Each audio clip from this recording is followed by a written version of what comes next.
Halo Sobat Spoiler, bagaimana kabarnya? Tentunya Millers doakan baik-baik saja. Jumpa lagi di channel Sektor Spoiler. Pada video kali ini, Millers akan bahas kelanjutan cerita dari Donghua series Wudong Qiankun Season 6 Episode 2. Mimin sampaikan bahwa alur cerita dari Donghua ini mungkin terdapat perbedaan cerita dan penyesuaian dari novel ke video Donghua aslinya. Untuk itu, jika ada perbedaan alur cerita, tokoh ataupun latar tempatnya harap dimaklumi. Tanpa berlama-lama lagi, langsung saja kita gas ke ceritanya.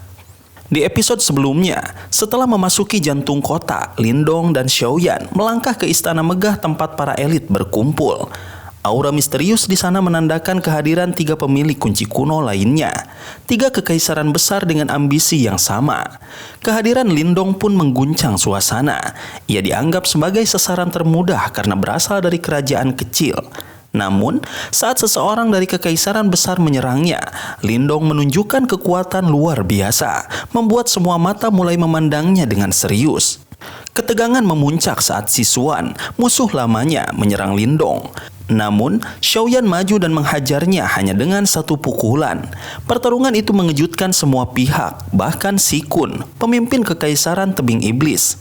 Meski mencoba merayu Xiaoyan agar membelot, jawabannya jelas, dia akan melindungi Lindong dengan seluruh hidupnya. Pertarungan antara Xiaoyan dan Sikun pun meledak dalam benturan kekuatan dahsyat yang mengubah suasana aula menjadi medan perang. Meski pertarungan Xiaoyan dan Sikun berakhir imbang, pasukan kekaisaran tebing iblis menyerbu Lindong. Situasi tampak genting, namun Lindong tetap tenang. Dengan kekuatan tersembunyi berupa boneka jiwa kelas 1, ia menghancurkan pasukan musuh dan membuat kekacauan besar. Saat Sisuan melihat celah dan menyerang langsung, Lindong sudah siap. Ia mengaktifkan kartu trup terakhirnya, bersiap menghadapi serangan pamungkas musuh, menunjukkan bahwa ia bukan hanya buronan, tapi kekuatan baru yang akan mengubah peta kekuasaan dunia. Dalam waktu singkat, kekacauan besar mengguncang kekaisaran tebing iblis. Meski pihak istana berusaha menutupi insiden yang terjadi, berita tentang pertempuran hebat segera menyebar luas dan mengguncang kota. Warga yang mendengar kabar itu diliputi keterkejutan, apalagi ketika kabar tersebut terbukti benar. Kekaisaran tebing iblis yang selama ini dikenal sebagai kekuatan ditakuti, terutama dengan 2 pendekar kuatnya, Sikun dan Sisuan, kini goyah oleh seorang pemuda dari kerajaan kecil. Pemuda itu bernama Lindong. Dengan kekuatan mengejutkan, ia berhasil menundukkan 2 pendekar utama kekaisaran dalam pertarungan sengit. Reputasinya langsung meroket, menjadi simbol ancaman bagi kerajaan manapun yang mencoba mencelakainya. Bahkan, kekaisaran tebing iblis yang sebelumnya sangat percaya diri, tak lagi berani sembarangan bergerak. Nama Lindong kini menjadi legenda baru yang mencuat di wilayah barat daya. Meski kemenangannya memukau, Lindong menyadari batas kekuatannya. Ia tahu bahwa energi fusi yang digunakan untuk melukai Sisuan terlalu berat untuk dipakai berulang kali. Pertarungan itu memberinya pelajaran penting. Jarak kekuatannya dengan lawan masih lebar. Namun, semangatnya tak surut. Ia mulai menyusun rencana untuk melangkah ke tahap nirwana dan menghadapi Sikun, musuh yang jauh lebih tangguh. Bersama sahabatnya Xiaoyan, Lindong yakin bisa menghadapi tantangan besar berikutnya. Target berikutnya adalah harta karun kuno, tempat tersembunyi yang diyakini menyimpan pil nirwana. Namun, lokasi ini tidak hanya diincar olehnya. Kerajaan-kerajaan kuat dan individu berbahaya pun tertarik, menciptakan atmosfer persaingan yang mematikan. Lindong sadar bahwa untuk bisa menembus tahap nirwana dan bersaing di medan perang kuno ini, ia harus menghadapi lebih dari sekedar kekuatan kekaisaran tebing iblis. Sementara itu, 2 sosok misterius dari tempat tinggi sedang mengamati Lindong dan kekacauan yang terjadi. Mereka melihat pertumbuhan Lindong sebagai hiburan, namun juga tahu bahwa medan perang ini akan mempertemukan banyak naga dari tempat jauh, termasuk Tiandao, nama kuat lain dari kerajaan kecil. Salah satu dari mereka, Mu Hongling, bahkan datang dengan dendam pribadi terhadap Lindong. Menjelang terbukanya harta karun kuno, kota kuno berubah menjadi lautan manusia. Ribuan praktisi dari berbagai kerajaan berdatangan, memenuhi area hingga radius 50 km dari aula utama. Suara riuh mereka mengguncang langit, menandakan besarnya antusiasme dan ambisi untuk memperoleh kekuatan dari harta legendaris itu. Yang berdiri di tengah kerumunan itu Pemandangan tersebut memperlihatkan betapa istimewanya tempat ini, bahkan jauh melampaui situs terkenal lainnya yang pernah ia kunjungi. Setelah pertempuran sengit melawan Kekaisaran Tebing Iblis, Lindong dan kelompoknya memilih menepi dan beristirahat. Berkat reputasinya yang kini disegani, tidak ada faksi yang berani sembarangan mendekat. Ketegangan terasa di udara, seakan seluruh tempat hanya menanti satu ledakan besar. Pada hari ke-6, atmosfer pun berubah drastis. Energi di sekitar mulai bergolak dan semua orang tahu saat pembukaan harta karun sudah di ambang mata.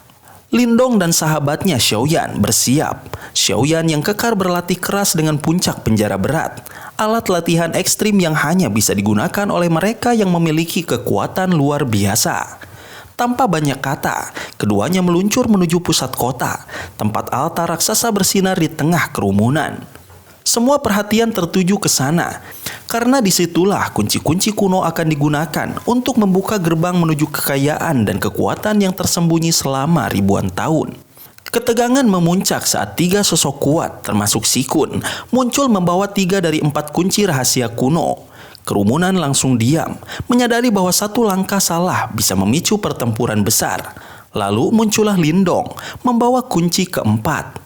Meski disambut tatapan penuh permusuhan, ia tetap tenang. Ia tahu perannya penting dalam upacara ini dan menolak bekerja sama hanya akan memperkeruh keadaan yang sudah genting. Ketika keempat kunci diangkat bersamaan, cahaya merah terang menyelimuti altar. Run-run kuno bersinar, lalu bergabung membentuk pilar cahaya raksasa yang menembus langit. Dalam sekejap, terbentuklah sebuah pintu cahaya raksasa dengan aura kuno yang menggetarkan jiwa semua yang hadir.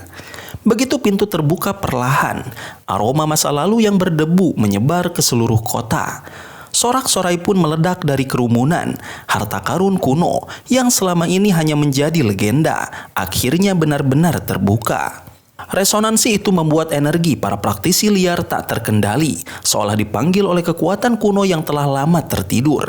Tanpa ragu, ribuan orang melesat menuju pintu tersebut, terpikat oleh janji harta karun yang legendaris di baliknya. Lindong dan Xiaoyan pun ikut bergerak, dengan Lindong mengambil kembali kunci kuno yang ia yakini masih memiliki peran penting di masa depan. Sementara para praktisi dari berbagai penjuru ikut bergabung dalam euforia ini. Aura-aura kuat muncul dari bayang-bayang. Semua tahu yang terbentang di balik pintu itu bukan sekedar runtuhan biasa, melainkan ladang pertempuran para penguasa masa depan. Saat Lindong melewati gerbang, ia diterpa kekuatan spasial brutal yang hampir mencabik tubuhnya, namun berhasil bertahan dengan kekuatan Yuannya. Ia akhirnya tiba di dunia lain yang misterius, ruang hampa berwarna kekuningan, tempat batu-batu melayang bersama peninggalan masa lalu. Di domain ini, Lindong dan timnya menyadari bahwa mereka berada di tempat yang nyaris mati, dipenuhi retakan waktu yang bisa melahap tubuh dalam sekejap. Mereka menjelajahi reruntuhan sekte-sekte besar dari zaman dulu, seperti sekte awan iblis dan lembah pembakaran berapi-api. Segalanya tampak hancur dan terlupakan, meninggalkan hanya puing-puing kekuasaan yang pernah berjaya. Lindong tahu bahwa untuk bertahan dan bersaing, ia harus segera menembus tahap nirwana dan menghadapi kesengsaraan yang legendaris. Perjalanan mereka membawa Lindong ke batu raksasa seluas ribuan mil yang ternyata adalah gurun mati. Di tengah gurun itu, ia menemukan sesosok mayat duduk bersila. Tulangnya berwarna emas, pertanda bahwa ia pernah mencapai tubuh emas nirwana. Namun, orang itu gagal menahan kesengsaraan nirwana ke-6, menyebabkan api yang membinasakan seluruh wilayah di sekitarnya. Ketika Lindong menyentuhnya, mayat itu berubah menjadi abu. Dan dari sisa-sisanya, Lindong menyerap informasi penting menggunakan kekuatan penelannya. Tepat saat Lindong menyadari ada benda emas kecil bergetar lembut di antara abu, sebuah suara asing menggema di belakangnya. Saripu tubuh emas. Ia pun menoleh dengan waspada, hanya untuk mendapati seorang pria berpakaian hitam yang entah sejak kapan telah berdiri tak jauh darinya. Tubuhnya sangat kurus dan wajahnya pucat seperti mayat hidup. Sepasang mata cekungnya menyimpan cahaya yang mengerikan, menghadirkan aura menyeramkan yang langsung membuat suasana berubah mencekam. Lindong segera menyadari kehadiran sosok ini. Ia menjadi sangat waspada. Pria itu mampu mendekat tanpa terdeteksi, menandakan kemampuannya yang tidak biasa. Dalam medan perang kuno yang dipenuhi para pemburu harta, kesalahan sekecil apapun bisa berujung pada kematian. Sementara itu, Xiaoyan, sahabat setia Lindong, bersiap siaga. Batang logam hitam di tangannya menghantam tanah dengan keras. Tubuhnya condong ke depan seperti binatang buas yang hendak menerkam. Mereka tahu bahwa lawan di hadapan mereka bukan orang sembarangan. Pria berpakaian hitam itu mengamati Lindong dan Xiaoyan dengan tatapan tenang namun mengintimidasi. Ia menyampaikan bahwa benda yang baru saja diperoleh Lindong, sebuah sarpu tubuh emas, sangat berharga. Esensi dari praktisi nirwana yang mampu meningkatkan kekuatan secara drastis. Namun, pria itu tak berniat merebutnya. Ia hanya mengungkapkan bahwa Lindong masih terlalu lemah untuk bersaing dalam pertempuran yang akan datang. Pria itu memperkenalkan diri sebagai Yansen dan menyampaikan satu informasi penting. Untuk bisa berpartisipasi dalam babak akhir Perang 100 Kekaisaran, seseorang harus terlebih dahulu menembus ke peringkat nirwana. Bahkan, tokoh kuat seperti Sikun dari Kekaisaran Tebing Iblis pun belum memenuhi syarat. Informasi ini menyadarkan Lindong akan kesenjangan kekuatannya dibandingkan para jenius sejati. Namun, alih-alih merasa terintimidasi, tekad Lindong justru semakin menguat. Yansen pun menghilang seperti bayangan, meninggalkan peringatan. Jika mereka bertemu lagi demi harta karun, Lindong mungkin tak seberuntung hari ini. Lindong hanya bisa menghela nafas sambil menatap ke arah kepergian pria itu.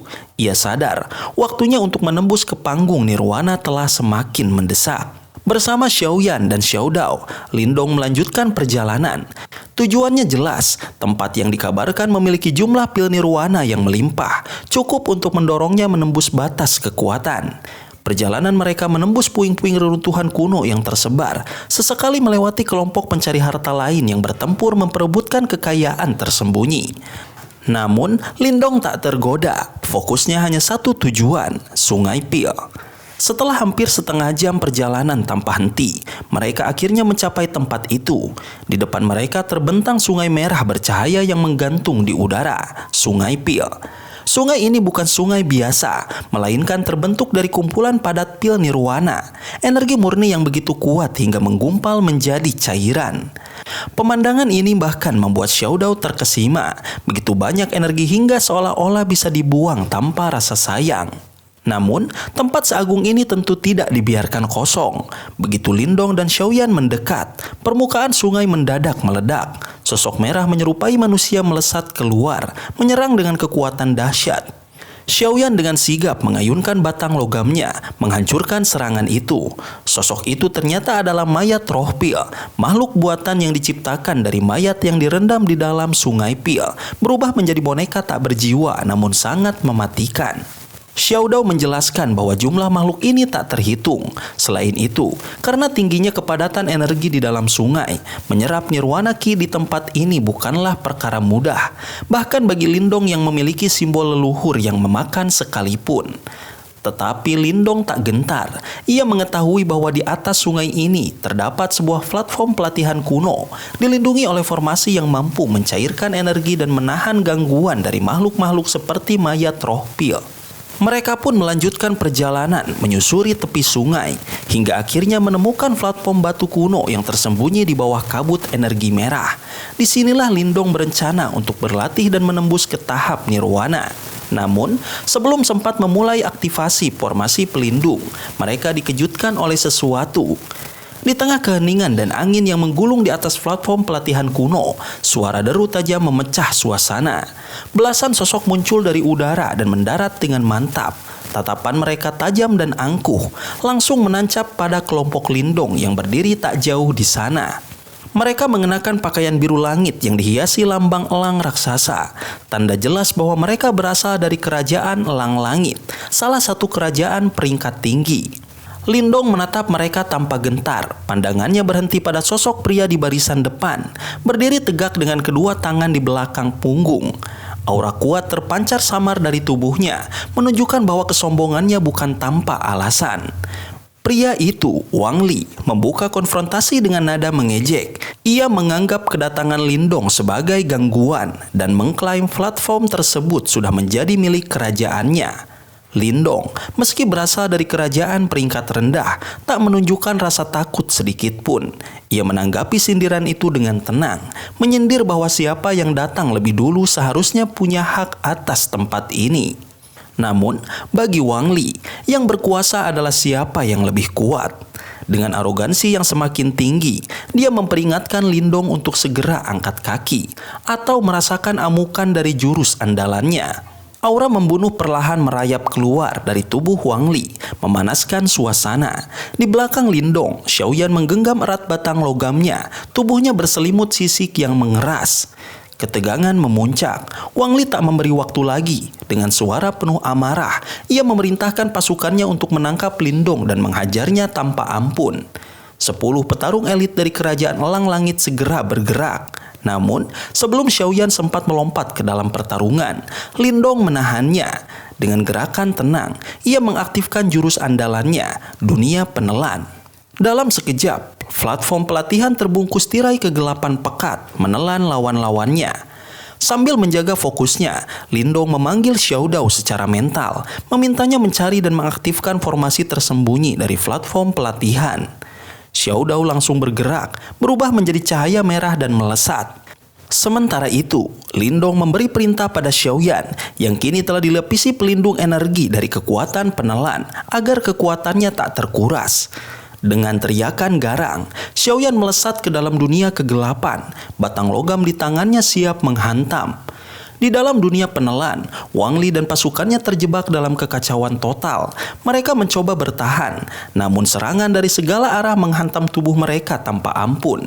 Teriakan dan suara tulang patah bergema dalam gelap. Wang Li, meskipun kuat, tidak bisa berbuat banyak di tengah kegelapan yang melumpuhkan inderanya. Tubuhnya dihantam batang logam hingga memar, dan wajahnya memerah karena amarah dan rasa malu. Lindong tak muncul, hanya tawanya yang dingin menggema di telinga Wang Li, mengolok-ngoloknya di tengah kehancuran. Satu persatu, anak buah Wang Li roboh, tak kuasa menghadapi serangan dari bayangan. Akhirnya, setelah pertarungan sengit dan menyakitkan, Wang Li dan kelompoknya berhasil menerobos keluar dari dunia penelan. Tubuh mereka penuh luka, wajah mereka penuh kehinaan. Di atas platform, Lindong berdiri dengan senyum tenang, seolah menyambut mereka kembali dari neraka kecil ciptaannya. Wang Li dipenuhi amarah, langsung memerintahkan anak buahnya membentuk formasi tempur. Namun, sebelum mereka sempat bergerak lebih jauh, platform pelatihan mulai bergetar. Tirai cahaya merah terang naik dari permukaan dan membentuk penghalang pelindung yang kokoh, memisahkan mereka dari Lindong sepenuhnya. Kebingungan dan keterkejutan melanda para petarung kerajaan Elang Langit.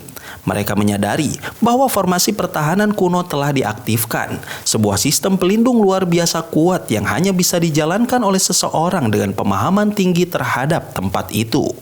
Wang Li menggertakkan gigi, kekalahannya terasa begitu telak, dan Lindong berhasil memanfaatkan medan pertempuran dengan sempurna. Namun, rasa malu berubah menjadi dendam. Dengan suara keras yang menggema ke seluruh wilayah Sungai Pil, Wang Li mengeluarkan perintah. Mereka akan mengepung tempat itu, memanggil sekutu dari 2 kerajaan besar, dan memastikan bahwa Lindong tak akan pernah keluar tanpa membayar harga yang mahal.